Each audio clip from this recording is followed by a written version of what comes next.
Students, today we will start the class by solving the previous class problems. The first question was write an algorithm to input three numbers and find the sum and then average. Then we have to take the steps in this way. Step 1, start. Step 2, input number n1. Since there are three numbers, so we can make the assumption as the first number as n1, second number as n2, third number as n3. So even you can take ABC, XYZ, any variable names we can take instead of n1, n2, n3.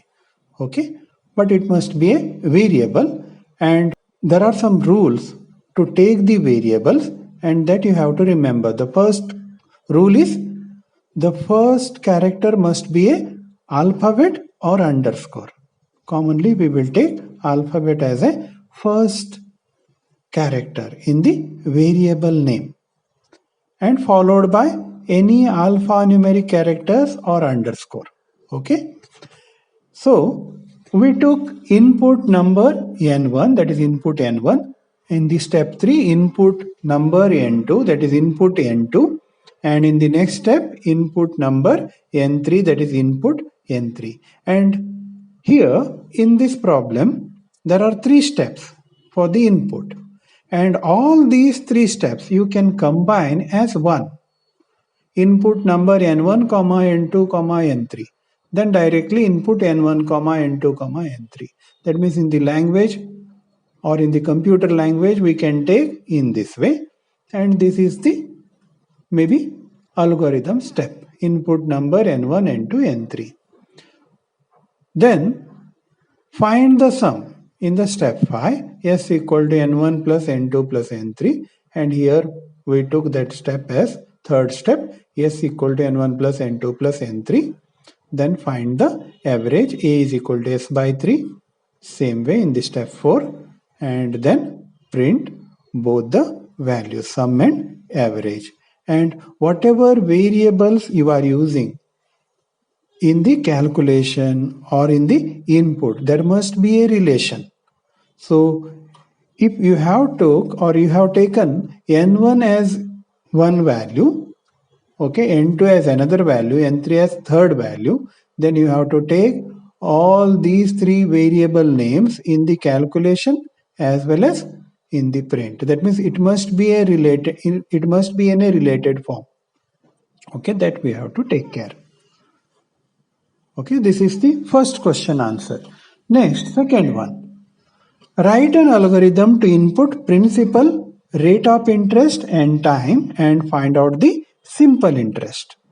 Okay, and as you know, the principal is nothing but loan amount. We will call it as a principal. That means the loan amount what we will take, that we can call it as a principal. And then rate of interest and time. Now that is called as period, duration to complete that principal, that we will take it as a time. So there will be three parts: principal, rate of interest and time. And find out the simple interest. That means yearly, if you take loan from the bank, that is principal amount from the bank, what will be the simple interest at the end of year? That we can find out by using this method. So in this one, step 1, start. Step 2, input principal, input P. Then input rate of interest, input R. Input time, that is input T. And always take related variable names. Even you can take full principal word, but it must be related to your input values. That means it must be related to your problem. So principal you can take P. For rate of interest you can take R or I. Then time you can take T. Then in the next step, find the simple interest, S equal to P into T into R divided by 100. Okay, that's the simple interest equation, principal into time into R. And here we took into as asterisk symbol. As you know, in the computer we will use asterisk symbol as a into mark or into symbol. Okay, P into T into R, that is multiplication symbol is asterisk. Okay, that is star. P into T into R divided by 100. Then step 6, display simple interest. The simple interest is in yes now, that we can display at the end. Then we can stop the program. Okay, this is the step-by-step method for second problem. Third one, write an algorithm to input 3 subject marks and find the total and average. This was our third problem. Write an algorithm to input 3 subject marks and find the total and average. Step 1, start. Step 2, input subject 1, subject 2, subject 3. Even you can take S1, S2, S3. But it must be a related name. Then input S1, S2, S3. Then in the next step, find the total, that is T is equal to S1 plus S2 plus S3. All 3 subject marks are added and substituted into T variable or assigned to T variable. So this equal to is called assignment operator, since we are assigning values to one variable by using equal to. So it is called as assignment operator. So T is equal to S1 plus S2 plus S3. Then in the step 4, find the average, that is A is equal to T. So the total is in T divided by number of subjects, that is T divided by 3. Then step 5, display total at the end, print T. And step 6, display average, print A.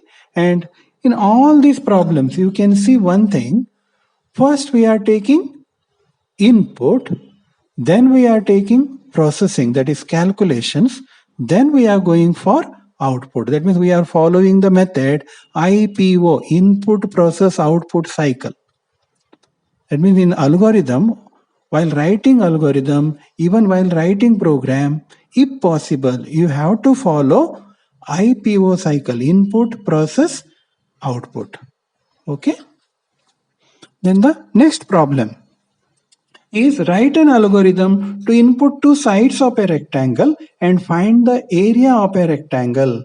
So given area is equal to width into height. Then we can take step 1, start. Step 2, read width. Instead of input, even you can write read. Read width, input width. Step 3, read height, input height. Then step 4, find the area, that is area is equal to width into height. And step 5, display area, print area. And even you have to remember one thing, while writing programs, maybe this is a program code that is called as pseudocode, and this is program code what we are writing here.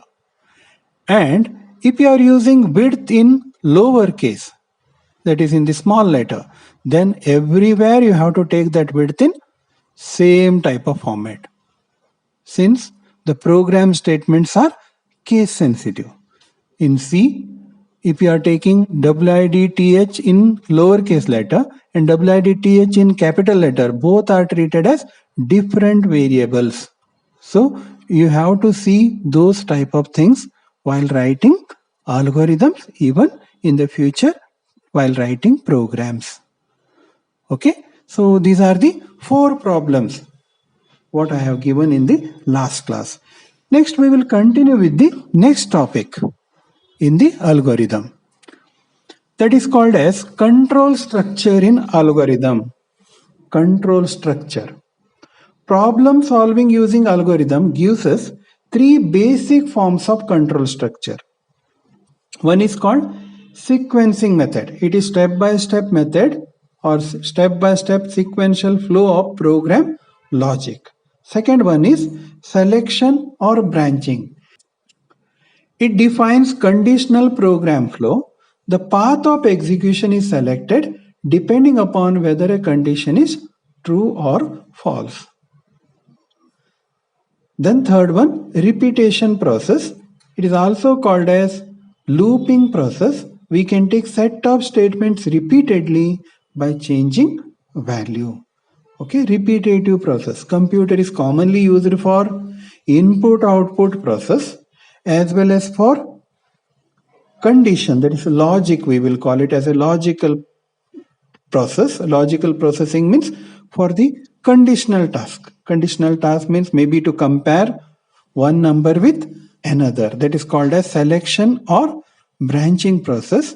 Repetition. Repetition is nothing but repeating one task many number of times.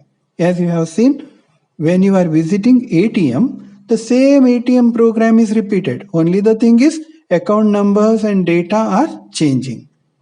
And that type of process we will call it as a repetition process.